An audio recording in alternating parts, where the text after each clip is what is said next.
वालेकुम, welcome back to another episode of non scripted podcast. आज की डिस्कशन हम लेके चलेंगे थोड़ी सी ई कॉमर्स के रिलेटेड, क्योंकि आपको पता है आजकल पाकिस्तानियों के दिमाग में हर वही चल रहा होता है कि यार ऑनलाइन स्टोर चला लोगे, बस पेज खोल लो, पैसे ही पैसा होगा, यहाँ पे बस रेल पेन लगी होगी नोटों की।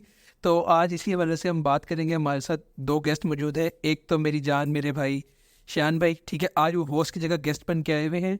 वो क्यों, वो आपको थोड़ी देर तो खुद बताएंगे। एंड सेकेंडली मेरी पहली मोहब्बत ताहा बिन अरशद, ठीक है। तो ताहा भाई भी माशाल्लाह से ई कॉमर्स के अंदर काम कर रहे हैं कुछ अरसे से, उससे पहले भी उनके कुछ बिजनेस वगैरह रह चुके हैं, वो खुद डिटेल वगैरह ताहा भाई बताएंगे।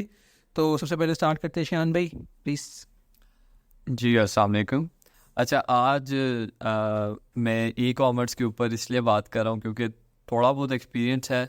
मैं ये नहीं कहूँगा कि अच्छा एक्सपीरियंस है, बट एक्सपीरियंस है। तकरीबन 3 ईयर्स से पहला ई कॉमर्स बिजनेस किए हुए 3-4 ईयर्स हो गए और अब उसके बाद से करते आ रहे हैं और मल्टीपल किए हैं। ऐसा नहीं है एक नीश पे किया, मल्टीपल नीश पे किया। और वैसे भी बिज़नेस पे काफ़ी एक्सपीरियंस था, ई कॉमर्स पे भी एक्सपीरियंस लिया हुआ है। तो मैंने कहा आज वैसे भी ऐसे शान है क्योंकि कुछ क्वेश्चन से ताहा भाई से और हमसे उन्होंने डिस्कशन करी थी, क्योंकि ये भी एंट्री मार है। तो फिर हमने इसी वजह से आज ये पॉडकास्ट रिकॉर्ड ही कर ली ताकि उनकी भी हेल्प हो जाएगी और अगर कोई और बंदे सुन रहे तो उनकी भी इसमें हेल्प हो जाए, उम्मीद है। तो सबसे पहले हम स्टार्ट करते हैं, ताहा भाई आप अपना इंट्रोडक्शन दें, ठीक है। शान भाई ने तो अपना बता दिया, लेकिन उनको तो ऑलरेडी सब जानते हैं। आप नए आए हैं पॉडकास्ट पे, तो प्लीज़ काइंडली थोड़ा सा बताएं पहले अपने बारे में, फिर अपने बिजनेस के बारे में कि आप कर क्या रहे हो, किस तरीके से ऑपरेट कर रहे हो। अस्सलाम वालेकुम। सबसे पहले तो थैंक यू बॉयज़, मुझे बुलाया आपने गेस्ट। बड़े टाइम बाद जाके ना आप हमें मिले, हमारे हाथ लगे, कितने अरसे से आपको बुला रहे हैं। और आपस की बात है, आज हमने मना किया था करना है और तू आज भी उठा के आके खैर। आज ऑलरेडी हमने मल्टीपल 1-2 और टॉपिक्स पे डिस्कशन करनी थी, बट अब ताहा भाई ने ना सारा प्लान, हमारा मार्च तक का प्लान खराब कर दिया है। खैर ताहा भाई प्लीज़ अपने बारे में बताएं। अच्छा, तो मेरा नाम आपको जैसे आपने बताया ताहा अरशद। तो मैं एसीसी का स्टूडेंट ही हूँ, शायान के साथ ही। तो उसके साथ ई कॉमर्स में मुझे तकरीबन साल होने वाला है, साल डेढ़ हो गया। ई कॉमर्स के अंदर शुरू में वही मेरा भी ख्याल था कि पेज खोलेंगे तो अगले दिन शायद अंदर हम भी बन जाएंगे। लेकिन असली में ऐसा नहीं होता। असली में बहुत कुछ चीज़ें डिफरेंट होती हैं, वो हम आगे जाके डिस्कस करते हैं। ठीक हो गया। सो अब जिस समय तुम लोगों से मैंने अपने लिए मशवरा लिया था, तो बिल्कुल स्क्रैच से लेके चलते हैं इसको, फिर आगे हम सारे इसके एस्पेक्ट डिस्कस करते रहेंगे। अब अगर कोई बिजनेस किसी ने स्टार्ट करना हो, ठीक है, अब मुझे नहीं पता मैंने क्या करना है, किस कैटेगरी पे करना है, बस मुझे पता है मैंने कोई ई कॉमर्स का बिजनेस करना है, तो मैं किस तरीके से अपनी नीश डिफाइन करूँ, फिर नीश के अंदर रिसर्च करके प्रोडक्ट्स वगैरह पे जाऊँ। यार देखें, बात तो ऐसे है कि आप जो भी नीश रख लें, पैसा उसमें है। वो इंडस्ट्री जैसा क्लोथिंग की इंडस्ट्री सही है, बहुत बड़ी इंडस्ट्री, आप सबको पता है। आप ज्वेलरी की कर लें, मेकअप की कर लें, ब्यूटी प्रोडक्ट्स की कर लें। तो बात यह है कि हर नीश में पैसा है। अब आपने ये देखना कि भाई पैसा तो सब में है, लेकिन कंपटीशन भी आपने साथ साथ देखना है कि आप उस लेवल पे, किस लेवल पे जाके उनको टक्कर दे सकते हो, ठीक है। तो सबसे पहले वो सारी चीज़ जो है ना, जो आपने नीश की बात की, मेरे ओपिनियन में वो इन्वेस्टमेंट पे डिपेंड करते हैं आपके, कि आपकी इन्वेस्टमेंट कितनी है, आप कितना अर्सा रिस्क करना चाह रहे हैं। फिर उसके बाद आप डिफ़ाइन कर सकते हैं कि अच्छा, फिर आप लाइक एक वो इफेक्ट होता है, आप कैंसिल करते जाएंगे। अच्छा, इन्वेस्टमेंट ज़्यादा है तो फिर मैं ये काम करूँ, इन्वेस्टमेंट कम है तो ये काम करें, फिर ऐसा करके होता है। लेकिन अच्छा चलो ताहा भाई आप अपने वाले को बताओ, जिस तरह आई एम नॉट रॉन्ग आपका मेकअप वगैरह का काम है, तो ब्यूटी की मैंने नीश पिक कर ली, ठीक है। अब इसके अंदर मैंने ढूंढने की यार मैं कौन से प्रोडक्ट्स सेल कर सकता हूँ, ठीक है। तो पहले मैं उनको किस तरीके से सेलेक्ट करूँगा और फिर इनके सोर्सिंग किस तरीके से होगी, सप्लायर्स वगैरह, क्या मुझे तरीका कार होगा। यार उस काम के लिए ना बेसिकली अगर ब्यूटी प्रोडक्ट्स में ही जाना है तो सबसे पहले आप, ऑब्वियस सी बात है, जब भी आप किसी मार्केट में एंटर होके आप अपना कंपटीशन देखोगे, उस मार्केट में कितना कंपटीशन है। अगर मैं डायरेक्ट ये बात करूँ कि मैंने चूज़ ये किया था, तो इससे पहले भी 1-2 आइडियाज़ थे, लेकिन उनमें आपने देखना था कंपटीशन कितना होता है। अगर सीधी सी बात है, अगर एक मैं उसमें जाऊँगा नीश के अंदर जहाँ पे बहुत कंपटीशन होगा और मेरे एंटर होने के बाद इतना इफेक्ट आने में टाइम लगेगा कि मेरा बिजनेस कब तक प्रॉफिटेबल होगा, तो मैं उसको अवॉइड करूँगा। मैं देखूँगा कि कौन से प्रोडक्ट्स हैं जो अभी मार्केट में है लेकिन इतने ज़्यादा इन नहीं हुए हुए। जहाँ तक आपने सोर्सिंग और इनकी बात की, वो आपके हर एरिया, हर लोकल एरिया पे डिपेंड करता है। जिस तरह कि सबसे पहले कराची में पोर्ट पे आते हैं, कराची पे सबसे ज़्यादा अच्छा सामान कराची से आपको मिलता है, अच्छा क्वालिटी वाइज भी और रेट वाइज भी। उसके बाद आपको लाहौर में भी मिलता है बहुत अच्छा सामान, उनके रेट्स भी अच्छे होते हैं। आपके लोकल एरिया पे डिपेंड करता है। रावलपिंडी के अंदर आपका आ गया, ये राजा बाज़ार वाली साइड आ गई, इधर इन सारों पे, इधर आपको, आप जिस बिज़नेस को अपना ई कॉमर्स बिज़नेस स्टार्ट करना चाहते हो, तो उस पे आप जाके रिसर्च करें और इधर आके आप देख सकते हैं कि आपको क्या समझ आ रही है, आपके मतलब की चीज़ आपको मिल रही है। और इधर वैरायटी भी बहुत ज़्यादा होती है, आपको बहुत ज़्यादा वैरायटी मिलती है। यार एक चीज़ आपने बहुत अच्छी बात की कि आप ना ये ना लेके चलो कि जी मैंने भी काम शुरू किया तो मैं साथ ही प्रॉफिटेबल हो जाऊंगा। प्रॉफिटेबिलिटी आपको रीच करने के लिए हर बिजनेस का अपना टाइम स्पैन है। कल क्या पता आपका बिजनेस अगर शुरू में आपने बहुत अच्छे तरीके से एग्जीक्यूट किया तो 3-4 महीने में आप अच्छे प्रॉफिट्स में चले जाओ। क्या पता आपके अंदर बिजनेस में कोई ऐसा फ्लॉ आ रहा हो या फिर ओवरऑल मार्केट में कोई इस टाइम स्लो चल रही हो कि आपका साल ही प्रॉफिटेबल ना हो बिजनेस। तो ये चीज़ आपके विद टाइम होगी, विद प्रैक्टिस होगी कि आप मार्केट को कितने अच्छी तरीके से समझ सकते हो, बिजनेस को कितने अच्छे तरीके से आप समझ सकते हो कि यार मैंने किस चीज़ को किस तरीके से एग्जीक्यूट करना है, मैंने क्लाइंट्स को किस तरीके से रीच आउट करना है, लीड जनरेट करनी है। तो वो चीज़ बहुत ज़्यादा मैटर करती है। सो अब ठीक है जी, हमने प्रोडक्ट की अपनी जैसा बात की, हमने नीड सेलेक्ट कर ली। ठीक है, मैंने प्रोडक्ट लेट से कोई 5-6 पकड़ लिए, लिपस्टिक हो गया या मेकअप की वटेवर जो 5-6 आइटम आप कह लो, वो मैंने पकड़ ली। What's the next step? ठीक है, अब ये सारी चीज़ें मेरी पिक हो गई, तो अब मैं आगे क्या करूँगा? शान भी कुछ थोड़ा सा बताओ। देखें, हमने बात की, अगर आपने नीश भी सेलेक्ट कर लिया, आपने एग्जैक्ट प्रोडक्ट्स भी सेलेक्ट कर लिए, तो उसके बाद सोर्सिंग में स्टार्ट करता हूँ कि आपने सोर्सिंग भी कर ली।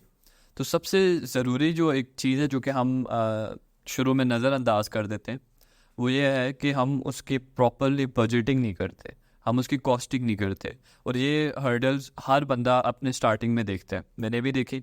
अब आपने जब कॉस्टिंग करनी है ना, एक फॉर इंस्टेंस आपकी सोर्सिंग की और आपको एक प्रोडक्ट पड़ा 150 का, अब आप कहते हो यार 250-300 का भेज देते बस सही है, बस आप कोई कैलकुलेशन नहीं करोगे, कुछ नहीं करोगे, बस डायरेक्ट 300 का लगा दोगे। उसका नुकसान क्या होता है कि यार आपने 150 का लिया, उसमें फ्राइट चार्जेस भी आप लगाएं, फिर उसमें पैकेजिंग कॉस्ट लगाएं, फिर डिलीवरी कॉस्ट लगाएं, मार्केटिंग कॉस्ट लगाएं। अगर आपने थोड़ा एक बड़े स्केल पे जाना है, अगर आपने एक बंदा रखना है, उसकी सैलरी लगाएं, तो फिर आप 300 रुपये में अगर बेच, यानी 150 का मार्जिन रख के आप बेच रहे हैं, तो आपको कोई 1000-2000 प्रोडक्ट बेचना पड़ेगा ब्रेक इवन आने के लिए। तो इसलिए आप अपनी बजटिंग कॉस्टिंग प्रॉपरली लेके चलें। ठीक है, डे 1 से आपको पता हो कि यार मेरे फॉर इंस्टेंस 450 का मैं लगा रहा हूँ, मुझे 150 का पड़ रहा है, इधर इतना इतना इतना लग रहा है, मैं इतने प्रोडक्ट सेल करूँगा तो मैं पहले मंथ में ब्रेक इवन आ जाऊँगा। ये बहुत ज़रूरी है, ये होना मेरे ख्याल से बहुत ज़रूरी है। लेकिन सेल का नंबर भी थोड़ा रियलिस्टिक रखना है ना। अब लेट से 150 की चीज़ है, मैं अपना जी कहता हूँ कि मेरी कॉस्ट पड़ी 15,000, मैं इसको लगाते 1,500 को 10 पीस लगेगा, मेरी तो कॉस्ट ब्रेक इवन आ गई। तो वो चीज़ भी तो आपने थोड़ी अप्रोच रखनी है अपनी। नहीं, ऑब्वियसली बजटिंग करते हुए आपने बजटिंग जब करते हैं ना, तो उसमें आप कंपटीशन भी अपने नज़र में रखते हैं कि यार आप अपने कंपेटिटर से बेहतर, तो मतलब उनसे ज़्यादा रेट तो नहीं लगा रहे, उनसे कम लगाने हैं आपने ऑब्वियसली। क्योंकि अगर आपने एक ऑलरेडी जो मार्केट में बंदा बैठा है 10 साल से, उसको कंपटीशन में आ रहा है, तो आपको 2 चीज़ें देनी पड़ेंगी, या क्वालिटी बहुत अच्छी नेक्स्ट लेवल देनी पड़ेगी उससे, या आपको प्राइसेस उससे कम रखनी पड़ेंगी। इन 2 में से कोई एक चीज़ भी ना हो आपके पास, तो फिर आप एक्सेल कभी भी नहीं कर सकते। तो इन 2 चीज़ों में से किसी एक चीज़ को लाजमी मेंटेन करते हुए बजटिंग करनी है आपने, और फिर आगे बंदा चलता है। अच्छा यार, एक चीज़ जो मैं खुद समझता हूँ, बाकी तुम लोग मुझसे बेहतर जानते हो तो बताना, कि मैं ये समझता हूँ कि पैकेजिंग का एक बहुत स्ट्रॉन्ग इम्पैक्ट होता है। ठीक है, जितनी आपकी एक अच्छी पैकेजिंग कस्टमर को मिलती है ना, वो प्रीमियम फील अगर दे, तो उससे एक तरह की आपकी फ्री मार्केटिंग भी हो सकती है। क्यों? क्योंकि आपकी पैकेजिंग अच्छी है तो आपका जो कस्टमर है वो स्टोरीज भी लगाएगा आपके इंस्टा पे, ठीक है, एज अ शो ऑफ मारने के लिए, वट एवर जो भी करने के लिए, जो कि आपके लिए एक तरह से फ्री मार्केटिंग है। तो क्या कहते हो कि वाकई किसी को यार अपनी उस पर इतना एक्सपेंस करना चाहिए कि प्रॉपर अच्छी पैकेजिंग क्रिएट करे, या नॉर्मल से भी काम चल जाता है? यार दैट डिपेंड्स। देखें, पैकेजिंग, नो, आपकी बात सही है, पैकेजिंग मैटर करती है, लेकिन लेट्स से मैंने अभी स्टार्टअप किया है, मैं पैकेजिंग इतनी रखूं कि मेरा काम होए। अगर मैंने किसी इन्फ्लुएंसर और ब्लॉगर्स इनको दूंगा, मेरी पैकेजिंग सिर्फ उन्होंने ही मेरी मार्केटिंग करनी है। अगर मैं सिंपल कस्टमर को इतनी हैवी पैकेजिंग के साथ दूंगा, पहली बात ये है कि मैं अपनी पहले ही कॉस्ट रिड्यूस करके मार्केट के अंदर एंटर हो रहा हूँ ना, तो पैकेजिंग कॉस्ट भी मुझे इतनी ज़्यादा डालने के बाद मेरे अपने भी एक्सपेंसेस होंगे ना। आपकी बात सही है, मार्केटिंग होगी आपकी, लेकिन आप वो सिर्फ ब्लॉगर्स और इन्फ्लुएंसर्स के थ्रू करेंगे। आम बंदा आपकी इस इतनी स्टोरी करके मार्केटिंग नहीं कर सकेगा मेरे ओपिनियन में। देखिए मेरे ख्याल से यहाँ पे हमारा ओपिनियन कॉन्ट्रीब्यूट करता है। मैं आपकी मतलब आप जो कह रहे हैं ना कि शुरू में इनिशियली पैकेजिंग कॉस्ट कट करनी चाहिए, मैं अगर अपना पर्सनल ओपिनियन बताऊं तो ऑब्वियसली आप भी सही कह रहे हैं अपनी जगह पे, मैं ऐसा नहीं कह रहा कि आप गलत कह रहे हैं, बट मेरी ओपिनियन ये रही है कि मैंने जब स्टार्ट किया था तो आप लोगों को याद होगा जो मेरा वो ज्वेलरी का जो था सारा वो रिंग्स वगैरह एंड एवरीथिंग, उस पर मेरी मेन पॉइंट ही पैकेजिंग थी, ठीक है। और मैंने जो इन्फ्लुएंसर्स को और आगे पीछे लोगों को भेजा वो प्रोडक्ट, तो उन सब ने मेन चीज़ जो उसमें डिफरेंस है ना वो पैकेजिंग था। अब मैं क्यों कह रहा हूँ पैकेजिंग, देखिए यार आप सीधी सी बात है, आप जो सोर्सिंग करके प्रोडक्ट उठा रहे हो वो आपके पास भी वही प्रोडक्ट है जो बाहर की मार्केट में एक नॉर्मल शॉप में है। तो आपने अगर डिफरेंस लाना है तो वो फिर पैकेजिंग से ही हो सकता है। आप इनिशियली प्रोडक्ट क्वालिटी पे, अगर आप स्टार्टअप है तो आप प्रोडक्ट क्वालिटी पे डिफरेंस ही ला सकते हैं। प्रोडक्ट क्वालिटी पे डिफरेंस आने के लिए इन्वेस्टमेंट ज़्यादा चाहिए, बट पैकेजिंग फिर भी समवट, अगर मैं अपनी बात करूं तो मैंने 10 से 15 हज़ार के खर्चे के अंदर मैंने तकरीबन 200 से 300 के इन बिटवीन प्रोडक्ट्स की पैकेजिंग बहुत अच्छी बनवा ली थी। अब वो टोटली डिपेंड करता है सोर्सिंग पे और नेटवर्किंग पे। यार ये चीज़ मैं भी इस बात पर एग्री करता हूँ कि पैकेजिंग ना आगे कस्टमर के एक्सपीरियंस को बहुत एनहेंस कर देती है। और जो था मैंने थोड़ी सी बात की कि मार्केटिंग की एक तरह से बात ठीक भी क्या यार, अगर आप इन्फ्लुएंसर वगैरह को भेजोगे आपको वहाँ से रीच अच्छी मिलेगी, नो डाउट। लेकिन अगर नॉर्मल कस्टमर आपका इस तरीके से बात करेगा ना कि यार मैंने एक चीज़ मंगवाई, उसने एक नॉर्मल अपनी स्टोरी लगा दी, वो ऑर्गेनिक मार्केटिंग में आपकी आएगी, तो वो चीज़ आपको बहुत ज़्यादा बेनिफिट दे सकती है। इन्फ्लुएंसर पर सबको पता है भाई इनको तो मुफ्त की चीज़ आनी है और इनको अच्छी बना के हर बंदा भेज रहा है। लेकिन अगर आप वही सेम क्वालिटी का एक्सपीरियंस अपने नॉर्मल कस्टमर को भी दोगे तो वो उसकी नज़र में आपकी इमेज अच्छी बन जाएगी, वो रिकमेंड आपको आगे अच्छा करेगा। अगर शांत है बाकी की चीज़ कोई भी सोच करे यार, अब देसी चीज़ को देखो ना, नॉर्मल 100 रुपये की रिंग मिलती है जो शादी होती है, ठीक है, राजा बाजार से भी आपको 100 मिल जाएगी, या आप रात वगैरह पे वहाँ भी आपको 100-150 की रेंज में मिल जाती है। उसी रिंग को अगर मैं ऑनलाइन अपने स्टोर में बेचूँ ना 300 के अराउंड नॉर्मल पैकेजिंग में, तो लोग खरीदेंगे। उसी की मैं पैकेजिंग प्रीमियम कर दूँ, लोग 1000 में भी खरीदेंगे, और 1000 में वो खुशी खुशी लेंगे कि भाई कि पता नहीं मैं कौन सी टॉप नॉच चीज़ उनको उठा कर दे रहा हूँ। तो ये चीज़ मैटर करती है। खैर लेकिन यार एक चीज़ मैं तुमसे पूछना चाह रहा हूँ, जिस तरह तुम लोगों ने बताया कि लोकल मार्केट से से पिक कर लो, तो ये तो आप लोग ये नहीं होगा कि मैंने लोकल मार्केट चीज़ उठाई सस्ती, आगे बाद मैंने ऑनलाइन आके महंगी चीज़ भेज दी, तो इसमें कोई रॉकेट साइंस तो नहीं है फिर? देखें आपने जैसा बात की कि आप सेलिंग की बात आप ठीक कह रहे, बट मैं आपको डिफरेंस बताता चलता हूँ। ये लोगों के माइंड में होता है। डिफरेंस ये होता है कि सबसे पहली बात ये है कि आपके लिए एक्सेसिबल नहीं था। आप अपने घर बैठे बैठे सदर के पोर्ट पे नहीं जा सकते और वहाँ से उस रेट पे चीज़ नहीं उठा सकते, वो हम कर रहे हैं। सेकेंडली अगर आप चले भी जाएं तो आपको एक प्रोडक्ट मिलेगा, उस एक प्रोडक्ट की वो प्राइस आपको उतनी ही देगा जितनी हम लोकल स्टोर में दे रहे हैं। हमें कम प्राइस क्यों मिलती है? क्योंकि हम बल्क में प्रोडक्ट उठाते हैं। आप बल्क में नहीं उठाओगे, आपने क्यों उठाना है? तो हम 500,000 प्रोडक्ट उठाते हैं तो हमें सस्ता पड़ता है। But yes, some but I agree it is upsell of local products, but the thing is कि हम क्वालिटी चेक कर लेते हैं, जो डिफेक्टेड पीस है वो हमारे उस पर आ जाते हैं, हम बल्क में ख़रीदते हैं तो हमें थोड़ी प्राइस कम मिल जाती है। और सेकेंडली आप अपने घर की कंफर्ट में बैठ के ऑर्डर कर रहे हैं, आपको आराम से मिल रहा है, अदरवाइज आपको इतनी ख्वारी करके जाना पड़ेगा। तो मेरे ख्याल से there is a difference, but somewhat yes you are right. तो अब भी आप तो थोड़ा सा मुझे बताओ कि चलो फ़ायदे शायद सबको पता है कि यार आप बेच सकते हो, प्रॉफिट अर्न कर सकते हो, सारा कुछ एक अलग कहानी है। इस काम में मसले मसाइल क्या आते हैं? ठीक है, लाइक कि लोग इसमें अक्सर होता है, मैंने जो देखा अपने एक्सपीरियंस में, लोग ऑर्डर करवा के कैंसिल करा देते हैं या रिसीव ही नहीं करते, या इस तरह के उनके अपने ड्रामे वगैरह लगते हैं। तो उस बारे में कोई बताओ कि यार क्या सीन होता है, अगर कोई एग्जाम्पल हो तो वो भी शेयर करो। यार इसमें इसके अलावा और भी बहुत मसले होते हैं, ये तो कुछ भी मसले नहीं है। जैसे कि आप शुरू में स्टार्टिंग में बिल्कुल आप जब लोकल मार्केट में आप जाओगे भी ना परचेजिंग करने के लिए, तो भी आपको बड़े मसले आते हैं। सेलर आपको सीधे मुँह बात नहीं करता, सीधी सी बात है ये। वो कहते हैं कि ये एक सिंपल कस्टमर है, सारा दिस एंड दैट, आपको उसका ट्रीट नहीं करता ना, क्योंकि आप बिल्कुल स्टार्टिंग पे हो। दूसरा ये आपको हर सेलर जो होगा मुख्तलिफ रेट देगा। जब मैं स्टार्टिंग पे गया था, जो मुझे स्टार्टिंग पे रेट मिला था और अभी जो रेट है उसके अंदर मेरे ख्याल से 30 to 40% का डिफरेंस आया हुआ है। क्यों? क्योंकि जब आप स्टार्टिंग में जाओगे, आपको ऑब्वियसली बात है मार्केट में न्यू हो गए, जब मार्केट में न्यू होगा आपको चीज़ों को नहीं पता होगा। और एक जो आपका कस्टमर और उसका रिलेशन भी बनता है ना अपने सेलर के साथ, वो तभी बनेगा जब आप को देखेगा आपका सेलर कि आप सीरियस हो, आप उनसे बार बार परचेजिंग कर रहे हो। तो एक तो ये मसला कि आप शुरू में जब जाएंगे ना, आपको ऑब्वियस सी बात है थोड़ी सी मुश्किल होगी, आपको प्रॉब्लम्स आएंगी कि आपको रेट सही नहीं मिलेगा। आप देखोगे मार्केट में तो इस रेट पे चीज़ बिक रही है, तो आपको इतनी उस पे प्राइस पे आप क्यों परचेज़ करोगे। तो ये मसले आते हैं। उसके अलावा हमारी कुछ आवाम का भी मसला है। आवाम का मसला भी होता है। आप बहुत से लोग होते हैं कि ऑर्डर प्लेस करके बस नहीं पिक किया। आप कस्टमर से पूछोगे क्यों नहीं पिक किया, या तो वो आपको रिप्लाई नहीं करेंगे, या तो वो कहेंगे हमारा मूड नहीं है। तो ये बड़े मसले होते हैं। इस पे मेरे पास भी एग्जांपल्स काफ़ी हैं कि मेरे साथ एक दफ़ा ऐसे हुआ कि मैंने प्रोडक्ट एक बंदे ने मंगवाए और काफ़ी कहीं दूर की जगह थी।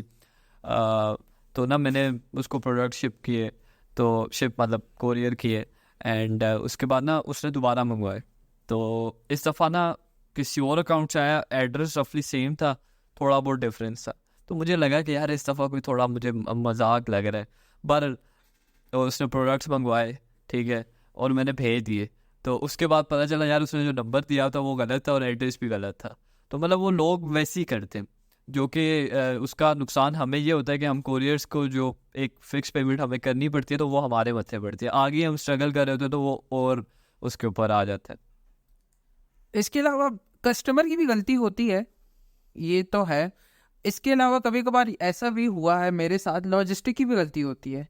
यानी कि अगर आपका जो डिलीवरी गाय है, अगर वो नहीं गया और वो अपनी तरफ से कह दे कि कस्टमर ने नहीं पिक किया, तो उसमें भी बड़ा आ जाता है। मैं इसीलिए जब भी मेरा अगर रिटर्न आए तो मैं पहले कस्टमर से पूछता हूँ। 2-3 दफ़ा हुआ कस्टमर कहते हैं हमें तो बेल भी नहीं बजाई, हमें तो कोई कॉल भी नहीं आई, और आगे से डिलीवरी वाले जो भाई साहब होते हैं वो कहते हैं कि हमने तो दिया है, आगे से कस्टमर ने रिसीव किया। तो ये मसले दोनों साइड पे हैं, लॉजिस्टिक की भी और मेरे ख्याल से कस्टमर की भी। अच्छा, आप वैसे तो आप ही, क्योंकि आपका भी इस चीज़ में एक्सपीरियंस काफ़ी है, तो एक जो सबसे बड़ा रूल है जो मुझे लगता है वो ये है कि कोरियर मिलना बड़ा मुश्किल काम है। यानी कि हमें ना delivery service, cash on delivery जो ऑफ़र करते हैं, यार वो इतना महंगा रेट, इतनी मुश्किल से एक तो अप्रोच करो, अकाउंट बनाने के अलग रोले, और उसके बाद उस पर फिर आप उसके खर्चे इतने होते हैं। तो अच्छा यार, अगर इस बारे में हम थोड़ी सी बात करें कि कुरियर सर्विस पिक किस तरीके से की जाती है, किस पे लेके जाई जाती है, क्या उसमें हम लोग देखते हो किस तरीके से हमने पिक करनी, कैरेक्टरिस्टिक्स ये हो कंपनी के अंदर, लाइक प्राइस वाइज हो या सर्विस वाइज, तो क्या उसमें तुम लोग देखते हो? मैं भी वही बात कर रहा था, आपने बात काट दी तो उस पर मैं वही मसला बता रहा था मैं कि इसमें हमें काफ़ी इश्यूज आते हैं। अब आपने जैसा बात की कि इस पे देखो, जब आप इस फील्ड में आओगे ना तो आप कंपनी देख के कभी भी नहीं कर सकते। वजह बताता हूँ। TCS सबसे नोन है, लेकिन आपको पता है छोटे वो ई कॉमर्स को सपोर्ट ही नहीं करता, ठीक है। वो 50-100 ऑर्डर्स वालों को तो सपोर्ट करता ही नहीं है। वो बड़े बिजनेसेस के लिए सही है, हमारे लिए बिल्कुल भी नहीं है।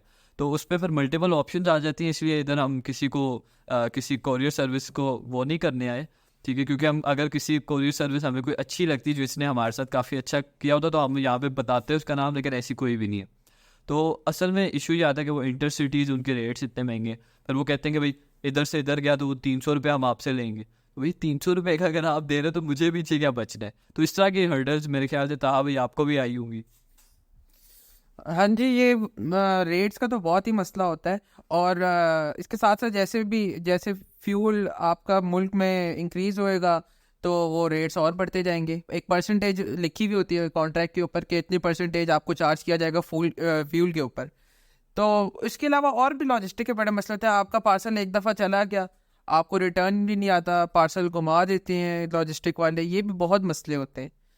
तो इसके बारे में आगे देखते हैं और बात करते हैं, डिस्कशन करते हैं। यार ये एक चीज़ जो मैंने अपने एक दोस्त के बिजनेस में देखी थी ना, उसने एक कैप्स का काम शुरू किया था, ठीक है। उस बंदे ने लाइक प्रोडक्ट रिसर्च में भी काफ़ी मेहनत की, उसने अपनी कस्टमाइज कैप्स में अच्छी खासी क्वांटिटी उसने बनवाई थी, ठीक है। उसके बाद उसने पैकेजिंग भी लाइक बहुत प्यारी उसकी बनाई है, प्रॉपर उसने बॉक्स वगैरह प्रिपेयर किया, सब कुछ किया, लेकिन वो मार्केट सही नहीं कर सका उस चीज़ को, ठीक है। उसने एड्स पे प्रॉपर पैसे नहीं खर्च किए, वट जो भी उसका मसला था, लेकिन उस मार्केटिंग में वो मार खा गया। तो उसका बताओ क्या, चलो नीश पिक हो गई, प्रोडक्ट आ गया, पैकेजिंग हो गई, सब कुछ हो गया, मार्केटिंग किस तरीके से बंदा अपनी करे, लाइक कि आपको अच्छे रिजल्ट मिले, आप उठा सको। ये ना सिर्फ आप कैश में अपने करी जा रहे हो, रिजल्ट कुछ नहीं मिल रहा आगे से। देखिए, मार्केटिंग तो ऑब्वियसली किसी भी बिजनेस के लिए ज़रूरी होती है। एंड इनिशियली जब मैंने कहा था आपकी इन्वेस्टमेंट पे डिपेंड करता है, तो उस टाइम पे आपको बजटिंग एक मेंटली आपको एक बजट होना चाहिए कि 20, 30, 40,000 what ever the amount is, वो आप मार्केटिंग के लिए अलग से रखें, ठीक है। फिर उसके बाद क्या होता है कि जब आप 10-15 हज़ार की मार्केटिंग होती है, आपको आइडिया हो जाता है कि कितने की मुझे मार्केटिंग पड़ रही है, और उस तरह करके आप कॉस्टिंग करते हैं। तो मार्केटिंग बहुत बहुत मेजर, क्या मार्केटिंग ही सारा रोल प्ले करती है। आपकी जितनी ऑर्गेनिक ग्रोथ ज़्यादा होगी ना, उतना आपको फ़ायदा है। तो मार्केटिंग तो बहुत बड़ा है इसमें। मैं कहता हूँ कि सोर्सिंग पैकेजिंग सबसे ज़्यादा रोल ही मार्केटिंग का है। इसके अलावा एक और चीज़ आपको पता होनी चाहिए, अपनी ऑडियंस। मार्केटिंग करते हुए अपनी टारगेट ऑडियंस के बारे में पता होना चाहिए। यानी कि आप कैप्स का बिजनेस कर रहे हो, एग्जांपल है आपने जो बताया कि कैप्स का बिजनेस है, और उसके अंदर आप मोस्टली जैसे कैप्स जो है वो लड़के पहनते हैं, यंगस्टर्स और बॉयज़ का प्रोडक्ट है, और आप मार्केटिंग में कर रहे हो 40-50 एज वालों को भी ऐड कर रहे हो, तो वो तो आपका पैसा ज़ाया होगा। आपको अपनी ऑडियंस के बारे में पता होना चाहिए, और आपको ज़्यादातर आपको एरिया के बारे में पता होना चाहिए। अब मैं यहाँ पे मार्केटिंग कर रहा हूँ, उसके अंदर मैं गांव देहात भी डाल रहा हूँ, तो उधर से तो मुझे खुद भी पता है कि रीच मेरी नहीं आनी है। आपको इन चीज़ों के बारे में भी ध्यान रखना होता है मार्केटिंग के वक्त अपने प्रोडक्ट की। नहीं, ये ताहा भाई ने बहुत अच्छा पॉइंट एक रेस किए। हम अच्छा ना, मार्केटिंग में यस, आप जैसा आपको ना अपनी टारगेटेड ऑडियंस का बहुत अच्छी नॉलेज होनी चाहिए, अदरवाइज आपको कॉस्ट महंगी पड़ेगी। ऑर्डर्स आते हैं बट बहुत महंगी कॉस्ट पड़ती है। कैब्स की केस में मैं सिंपल बताऊँ तो मैं क्या करूँगा, 18 to 25 mainly boys, and mainly वो एरियाज जो गर्म है। वजह विंटर जहाँ पे ज़रा बर्फ़ वगैरह होती है, वहाँ पे लोग टी कैप्स इतनी नहीं पहनते, वो दूसरी कैप्स पहनते, गर्म कैप्स जो होती हैं। तो उन एरियाज़ को मैं टारगेट नहीं करूँगा। मेरा ऑटोमेटिकली बहुत ज़्यादा जगह कैंसिल आउट होगी, और मुझे एक बहुत टारगेटेड ऑडियंस मिल गई, तो उससे फिर मेरी कॉस्ट कम हो जाएगी। तो यस, मार्केटिंग का फ़र्क है इन शॉर्ट। और यार एक चीज़ जो मैंने खुद फील किया है ना, वो ये है कि लोग ये समझते हैं कि हमने काम शुरू किया ना तो हम हर चीज़ खुद कर सकते हैं।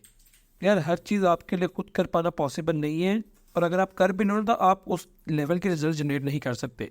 जैसे हमने शुरू में बात की थी कि यार आपके पास एक बजट अच्छा होना चाहिए, और आप उसके ऊपर काम करो। तो अगर आपके पास एक डिसेंट बजट है ना, लेट से आप सपोज कर लो 5-6 लाख रुपये आपका पड़े हुए, ठीक है, डिसेंट बजट है, ये बहुत बड़ा नहीं, तो आप इसके अंदर इतने स्पेयर कर सकते हो कि यार आप 10,000 20,000 में ना कोई मार्केटिंग का प्रॉपर बंदा हायर करो, ठीक है, जो आपके लिए हर एक काम ही आपको करके दे, पोस्ट डिज़ाइन करके दे, आपके कैंपेन रन करे, सब कुछ करे। क्योंकि उस बंदे के लिए ना वो काम उसके रोज़ की चीज़ है, ठीक है, उसको आपसे बहुत ज़्यादा नॉलेज है। उसकी बजाय अगर आप खुद बैठ के वो काम करोगे, क्या पता आप खुद भी कर लो, लेकिन रिजल्ट लाने में आपको टाइम बदल लगेगा और आपको सीखना बहुत पड़ेगा। तो ये कुछ चीज़ें होती हैं कि आपको टीम बिल्डिंग करनी पड़ेगी। बिजनेस का मतलब सिर्फ पैसा कमाना नहीं, बिजनेस का मतलब ये है कि आप ज़्यादा से ज़्यादा काम अपने एम्प्लॉयज़ और अपनी टीम के बढ़ा लो, ताकि आपको मेंटली जो है ना सुकून में भी रह सको। ये नहीं कि बस हर वक्त दिमाग ख़राब हुआ पैसे ही जा रहे। खैर शाम भी एक चीज़ यार, आप लोग मुझे ये बताओ कि जिस तरह पहले हम देखते थे कि यार बस वेबसाइट है, ये वो सारा कुछ चलता था, अब आजकल जो मैं चीज़ देख रहा हूँ, जैसे ताहा भाई का भी स्टोर है, डायरेक्टली से वो इंस्टाग्राम के थ्रू या फेसबुक के थ्रू ऑपरेट कर रहे हैं, सोशल मीडिया के थ्रू ऑपरेट कर रहे हैं। तो सोशल मीडिया ने किस तरीके से इस इंडस्ट्री को चेंज किया है? देखिए, सोशल मीडिया का स्पेशली आफ्टर कोविड या इन बिटवीन कोविड बहुत बड़ा इफेक्ट था। उससे पहले मेरे ख्याल से फिर भी थोड़ा कम था, लोग इतना प्रेफर नहीं करते थे, बट कोविड के बाद से तो सोशल मीडिया लाइक बहुत बूम हुआ, और ई कॉमर्स तो बहुत ज़्यादा बूम हुआ है। तो यस, सोशल मीडिया का बहुत बड़ा इफेक्ट है, और इवेंचुअली ये क्या नाम है, चेंज भी हुआ है। पहले लोकल स्टोर्स पे लोग ज़्यादा प्रेफर करते थे, बट अब सोशल मीडिया पे करते। एंड सेकेंडली इस पे मैं ये बात करूँगा, जिससे आपने कहा कि सोशल मीडिया पे मेनली रन होते, तो मैं खुद भी सोशल मीडिया पे करता था, बट ऑब्वियसली वेबसाइट वगैरह अभी भी ज़रूरी है। वेबसाइट से थोड़ा सा ये है कि लोगों को वो कहते हैं ना, एक थोड़ा सा आप पे भरोसा ज़्यादा हो जाता है। सिर्फ एक पेज होगा ना तो वो इतना आप पे भरोसा नहीं रहता। तो पर सोशल मीडिया का काफ़ी अच्छा इम्पैक्ट है। तो भाई आपके क्या ओपिनियन है इस पे? सोशल मीडिया मेरे ख्याल से तो यानी कि मेनली आपको सोशल मीडिया और ऑनलाइन जो है इसमें बहुत ज़्यादा हेल्प होती है। आप फेसबुक मार्केट प्लेस में जाओ, इतनी ज़्यादा आवाम फेसबुक यूज़ करती है, पाकिस्तानी आवाम। फेसबुक मार्केट प्लेस से आपको बहुत अच्छा रीच मिलती है। उसके अलावा इंस्टाग्राम, बाकी ये जो सारी सोशल मीडिया वेबसाइट्स हैं उनके ऊपर वेबसाइट सही, ये बात सही की है शायद मैंने, वेबसाइट का होना ज़रूरी है। उससे ना आपके ना एक ब्रांड की ना ऑथेंटिकेशन आ जाती है कि एक सीरियस ब्रांड है जो काम करने के लिए आया हुआ है। उसके साथ साथ आपको एक प्रोफेशनल लुक भी आ जाती है आपके बिजनेस की। कस्टमर जब वेबसाइट पे भी जाता है उसको थोड़ा सा होता है कि यार इतनी बड़ी वेबसाइट भी आपने खोली हुई है और ये सारा आप काम कर रहे हो, तो एक ओवरऑल बिजनेस के लिए भी लुक अच्छी आ जाती है। यार एक चीज़ जो वैसे मैं समझता हूँ ना इस बिजनेस का सबसे बड़ा चैलेंज है, वो होता है फ्रॉड वाला सी। अब जो मैंने अपने दोस्तों से एक्सपीरियंस देखा है ना, उन्होंने कोई चीज़ ऑर्डर करवाई, मंगवाया कुछ था, या तो बॉक्स ही खाली आया या बॉक्स में कोई ऐसी चीज़ निकली जो उनके ऑर्डर में थी। सफ़र के बाद शूज़ मंगवाए तो कोई कपड़ा पड़ा हुआ आपको मिल गया, कोई स्वेटर आगे पुराना ऐसे ना फटा पड़ा, इस तरह की चीज़ें वगैरह होती है। तो इसको किस तरीके से डील करना है या क्या किया जाए इसके अंदर? देखिए मैं ज़्यादा टाइम नहीं लूँगा इस क्वेश्चन पे। द पॉइंट इज़ के ऑब्वियसली ये चीज़ें, ये स्कैम्स तो हर बिजनेस में होते हैं और इनको इसकी वजह से भी काफ़ी इमेज ख़राब हुई है ऑनलाइन। मतलब मैं खुद भी शुरू में इसलिए शॉपिंग नहीं करता था कि मुझे होता था क्वालिटी जो नज़र आ रही है वो है या नहीं है। तो बहरहाल वो तो एक चैलेंज रहेगा, उसको मैं नहीं बता सकता किसका कम करेंगे जब तक हम खुद अपने एज ए इंसान ईमानदारी नहीं लाते। बट मैंने ये नोटिस किया कि ब्रांड वैल्यू बनाना, ब्रांडिंग करना, एक प्रॉपर एक अच्छे उस पर चलना, वो बड़ा ज़रूरी है। उससे ये है कि अब जब लोग देखते हैं ना आपके रिव्यूज़ वगैरह, फिर आप देखते हैं कि यार प्रॉपर अच्छा ब्रांड है, मेहनत हुई हुई है फोटोग्राफी में भी, मार्केटिंग में भी, ईच एंड एवरीथिंग में, तो तब लोगों का वैसी भरोसा आप पे ज़्यादा आ जाता है। तो मेरे ख्याल से ये चैलेंज को हम नहीं कर सकते। इन चीज़ों पे हम इनको ख़त्म नहीं कर सकते, हम इनको कम कर सकते हैं। कम किस तरह कर सकते हैं? देखें अब जैसे एक न्यू तो नहीं लॉजिस्टिक है ट्रैक्स का। अब आपके पास ऑप्शन होता है ओपन पार्सल शिपमेंट। आप अपने कस्टमर को बोलो जैसे ही आपके पास पार्सल आए उसके ऊपर आप उधर ही ओपन करके चेक करो पार्सल। आपको पार्सल पूरा आपको मिला है, आपने जो चीज़ें मंगवाई हैं आपको पूरी शो हो रही है, आप तब पे करें। अब ये चीज़ें इनको कम करने के लिए ना बाकी लॉजिस्टिक्स ने भी हेल्प की है हमारी, क्योंकि सीधी बात है पहले भी बहुत ज़्यादा स्कैम्स होते थे, लोग सीधी बात है गलत चीज़ें भेज देते थे, उसकी वजह से ना बाकियों का भी बड़ा नुकसान होता है। मैंने खुद एक दो दफ़ा चीज़ें मंगवाई हैं ऑनलाइन, लोकल स्टोर से मंगवाई, कपड़े मंगवाए थे बेसिकली, वो तस्वीर में कुछ थे और जब असल में आए तो वो तो बिल्कुल ही डिफरेंट चीज़ थी। लेकिन फिर उस पे आ जाती है कि अब आपका जो जिसे आपने ख़रीदा उनका रिस्पॉन्स क्या है, वो आपको रिफ़ंड पॉलिसी देते हैं। इन चीज़ों से आप ना अपने कस्टमर को और ज़्यादा सिक्योर बेसिकली फ़ील करवा सकते हो कि आपको अगर नई चीज़ें पूरी आई तो हम आपको रिफ़ंड कर देंगे, हम आपको रिप्लेस कर देंगे। आपको कभी कभार जैसे लॉजिस्टिक में चीज़ डैमेज हो गई, लॉजिस्टिक वाले तो चीज़ को ऐसे रखते हैं जैसे अपनी चीज़ है ही नहीं ना, बिल्कुल ही फेंक के रखते हैं। आपने ना उसको सही से पैकेजिंग की है फिर भी ख़राब हो गई तो आप उनको बोला करो। ताहा पे बड़े प्यारे अल्फाज यूज़ करना चाहते, हमने इशारा करके उनको रोक दिया। तो आप बेसिकली अपने कस्टमर को जितना सिक्योर आप फील करवाओगे ना, आपको दोबारा से कस्टमर रीच आउट करेगा। मैं आपको खुद बताऊं, मेरा एक पार्सल आया था, मुझे ऑर्डर आया था, तो उसकी पैकेजिंग मैंने सही से की थी अपनी तरफ से, लेकिन वो ख़राब हो के पहुंच गया। तो मैंने अब कस्टमर को, मैं चाहता तो ये ऐसी हरकतें लोग करते हैं कि नहीं करते रिप्लेस, तो कहते हैं आप इसी को यूज़ करें, लेकिन मैंने उनको रिप्लेस कर दिया। तो एक दो हफ्ते बाद मुझे दोबारा से उन्होंने रीच आउट किया और चीज़ें मंगवाई। तो ये सारी ट्रस्ट की गेम है। आप अपने कस्टमर को एक दफ़ा सिक्योर कर लिया तो वो दोबारा आपके पास ही आएगा। एक दो चीज़ें बस आखिरी मेरे माइंड में हो रहे हैं, उसके बाद बस पॉडकास्ट को रैप अप करते हैं, बहुत बोर कर दिया लोगों को। खैर चीज़ें वो इस तरीके से थी कि यार लेट्स से मैं क्लोथिंग लाइन के अंदर एंटर होता हूँ, ठीक है, मैंने अपनी कोई हुडीज़ या शर्ट्स वगैरह के प्रोडक्ट अच्छे बना लिए, पैकेजिंग भी बना लिए। अब अगर मैं खुद को कंपेयर करूँ ना, जो मार्केट में मेजर्स प्लेयर बैठे हुए, जैसा आउटफिटर्स, कैमरेज वगैरह, या कोई अच्छे ब्रांड्स बैठे हुए, वो मुझसे बहुत बड़े प्लेयर्स हैं, ठीक है। तो मैं कैसे उनके साथ कम्पीट कर सकता हूँ कि मैं भी मार्केट में अपनी एक अच्छी पोजीशन ले पाऊँ, मार्केट शेयर एक डिसेंट में कैप्चर कर सकूँ? ब्रांडिंग सबसे ज़रूरी है। आपकी जो पिक्चर्स वगैरह आप ले रहे हैं वो एक अच्छी क्वालिटी की नज़र आनी चाहिए, कि मेहनत की और लोगों को नज़र आनी चाहिए, एडिटिंग वगैरह अच्छी होनी चाहिए। अब अगर आप बोलें कि यार हमारे पास इतने फंड्स नहीं है कि हम वो कर सकें, तो फिर आप नहीं कम्पीट कर सकते, सिंपल सी बात है। बिकॉज सिर्फ विल पावर से तो कम्पीट नहीं कर सकते। इसके अलावा आपको जो ज़रूरत है, जिससे मैंने इनिशली कहा था कि या तो आपकी प्राइस उनकी उससे कम हो, या फिर आपकी प्राइस उनसे कम हो, ठीक है, एंड या फिर आपके जो क्वालिटी है उनसे बेहतर हो। तो इन दो में से कोई एक सिनेरियो आपको मीट करना चाहिए, एंड अलॉन्ग विद ब्रांडिंग।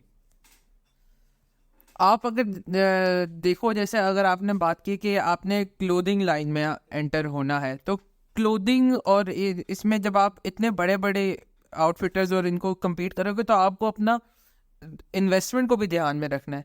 इतने बड़े कंपेटिटर्स के साथ आपको compete करने के लिए इन्वेस्टमेंट भी उतनी ही चाहिए। आपने अगर अपना मार्केट में शेयर लेकर आना है, तो आपको उतनी इन्वेस्टमेंट चाहिए। आप एज अपने आप को देखोगे, तो आपने अपने प्रोडक्ट को जब क्वालिटी को भी मेंटेन रखना है और आपने अपनी प्राइस भी कम करनी है, तो आपको उतना ही बल्क में जाएंगे कि आपकी प्राइस भी कम हो और आपको क्वालिटी भी अच्छी मिले, ताकि आप कस्टमर को बताएं कि हमने ये चीज़ बनाई है, ये क्वालिटी भी आप देखें, आप हमारी प्राइस भी ओवरऑल मार्केट के साथ देखें। तो मेरे ख्याल से ये कंपटीशन पे डिपेंड करता है। जितना बड़ा कंपटीशन होगा, आपको उतनी ज़्यादा मेहनत करनी पड़ेगी, उतनी इन्वेस्टमेंट पुट इन करनी पड़ेगी अपना मार्केट में शेयर लेने के लिए। और यार कुछ चीज़ें जो मैं देख रहा हूँ ना ई कॉमर्स इंडस्ट्री के अंदर जो कि बहुत ज़्यादा बेनिफिशियल है, वो कुछ चीज़ें इस तरीके से कि एक तो ये हमें क्रॉस बॉर्डर इनेबल कर रहा है ट्रेड करने में। ठीक है, मैंने लेट्स से चाइना से कोई चीज़ मंगवानी है, मैं अली एक्सप्रेस वगैरह के थ्रू मंगवा सकता हूँ, या मैं और कोई वहाँ पे सेंडर्स वगैरह पकड़ सकता हूँ और मैं बाहर सेल भी कर सकता हूँ। तो ये एक बहुत अच्छी चीज़ है, क्योंकि इससे आपकी ऑडियंस बहुत ज़्यादा वाइड हो जाती है। एक तो मैं सिर्फ पाकिस्तान को टारगेट कर रहा हूँ, एक तो मैं वर्ल्ड वाइड टारगेट कर रहा हूँ, तो बहुत बड़ा डिफरेंस है इसके अंदर। I mean, as a Pakistani I don't think so buyer ऐसा होगा, लेकिन मेरे ख्याल से हमारे लिए इसमें बहुत ज़्यादा हर्डल्स है कि अगर हमने यहाँ से शिप करना हो प्रोडक्ट बायर दुबई वगैरह, तो कस्टम ड्यूटी ये वो इतनी कॉस्ट लगती है, तो हमारे लिए तो मुश्किल है। अगर हम कर भी लें तो 20-25 दिन 30 दिन डिलीवरी में लगते हैं, तो मेरे ख्याल से हमारे लिए मुश्किल है। बट यस, वर्ल्ड वाइड ये एक चीज़ है। जी, ये बात शायद मैंने बिल्कुल सही है कि बेसिकली ना हमें यहाँ पे ड्यूटीज़ वगैरह ये चीज़ें सारी दे के ना बहुत ज़्यादा कॉस्टली भी बन जाता है। लेकिन आप अगर वैसे ही देखें कि लोग कर रहे हैं, लेकिन मैं ये सजेस्ट करूँगा कि पहले आप अपनी लोकल एक मार्केट को टारगेट करके decent amount of experience gather कर लें कि आप किस तरह डील करते हैं। उसके बाद आप ग्लोबली भी टारगेट कर सकते हैं कि आपने किधर आपने अपना ब्रांड शिप भी करना है, लॉन्च करना है सारा, तो इस तरह भी आप कर सकते हैं, या आप पे डिपेंड करता है। तो शान भी बस इसको कंक्लूड करने से पहले कुछ चीज़ें लोगों के लिए, कुछ टिप्स या सजेशंस वगैरह इस इंडस्ट्री में जो आना चाह रहे हो। देखें, वैसे भी काफ़ी लंबी हो गई है, तो बिल्कुल एंड करते हैं। और एंड पे मैं ये बताना चाहूँगा कि अगर आप इस माइंड से आ रहे हैं कि आप पैसा प्रिंट करने वाली मशीन बनाएंगे, तो उसमें थोड़ा टाइम लगेगा। एंटर होने से पहले आपको अपनी इन्वेस्टमेंट आपके ध्यान में होनी चाहिए कि जितनी इन्वेस्टमेंट आप अभी सोचें ना, इसको 2x कर लें आराम से। अगर आप 10 लाख में स्टार्ट कर रहे हैं तो आपका 20 लाख खर्च है, आप 20 में करें तो 40 खर्च है, 50,000 में करें तो लाख खर्च है। सेकेंडली, अपनी मेरी ओपिनियन में पैकेजिंग में और ब्रांडिंग में काम करें ज़्यादा, और फिर उसके बाद आप Aahista Aahista product quality up कर सकते हैं। बट इनिशली जो ब्रांडिंग और पैकेजिंग होगी ना, उसको शुरू से ही एक अच्छे लेवल पे रखें। एंड थर्डली, जो नीश आप पिक करेंगे और जो भी प्रोडक्ट ला रहे हैं ना, उस पर आपने ये देखना है कि ईमानदारी रखनी है। जो चीज़ आपके पास है वही शो करे, कोई वो करने की ज़रूरत नहीं है कि लोगों को मैनिपुलेट करने की ज़रूरत नहीं है। तो बस अगर आप ये काम करें और बाकी मेहनत है, तो आप एक अच्छा बिजनेस स्टार्ट कर सकते हैं। और एक चीज़ जो मैं सजेस्ट करूँगा वो ये है कि यार अपनी एक नीश आपने तरह पिक कर ली ना, तो फिर उसी पर रहो। ये नहीं कि 3-4 महीने बाद जी इसमें रिजल्ट नहीं मिले तो आप चेंज कर लो, फिर 4 महीने बाद दोबारा चेंज कर लो। एक ही चीज़ में काम करते रहो कंसिस्टेंटली, इंशाल्लाह अगर आपका प्रोडक्ट अच्छा है, आपकी सर्विस अच्छी है, तो आपको रिजल्ट मिलना स्टार्ट हो जाएंगे। खैर शान भाई, आज का पॉडकास्ट फिर कंक्लूड करते हैं यहीं पे। कंक्लूड करने से पहले ताहा भाई का शुक्रिया आने के लिए, बहुत बहुत शुक्रिया, आपने हमें इतना टाइम दिया। वो अलग बात है, वो बगैर बुलाए मुँह उठाकर आ गया, बट खैर है। नहीं यार, बार बार नहीं बोलते ना। तो थैंक यू सो मच। अल्लाह हाफिज़ करें, आज की पॉडकास्ट आप कंक्लूड करें अल्लाह हाफिज़ करके। अल्लाह हाफिज़।